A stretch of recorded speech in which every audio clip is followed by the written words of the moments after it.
Welcome to the virtual office training. Today we will learn quickly fill all selected cell with the same data or formula in Microsoft Excel.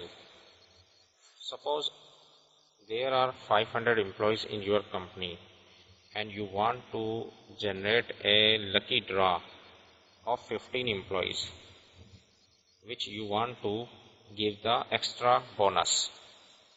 Just select 15 cell and type here is equal to rand between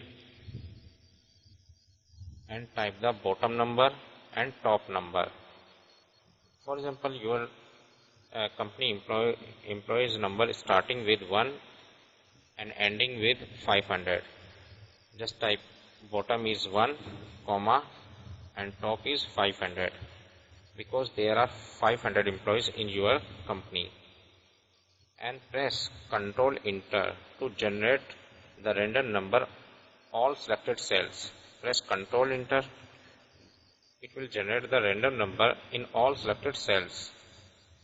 That's way you can generate the lucky withdraw number in your company. Just delete it.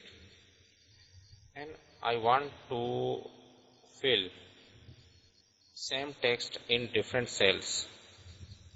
How can I generate? Just select the cells. For example, in these cells which I selected, I want to type here USA. Just select the all cells first and then type USA. And press Ctrl Enter. It will fill all selected cells the same text. Just select some cells first and type here UK and press Ctrl Enter. It will fill all selected cells. Select all remaining cells and type here France and press Ctrl Enter. It will fill all selected cells the same data. That's why you can fill all selected cells with the same data or formula in Microsoft Excel. Hope this tip will be very helpful for you. Thanks for watching.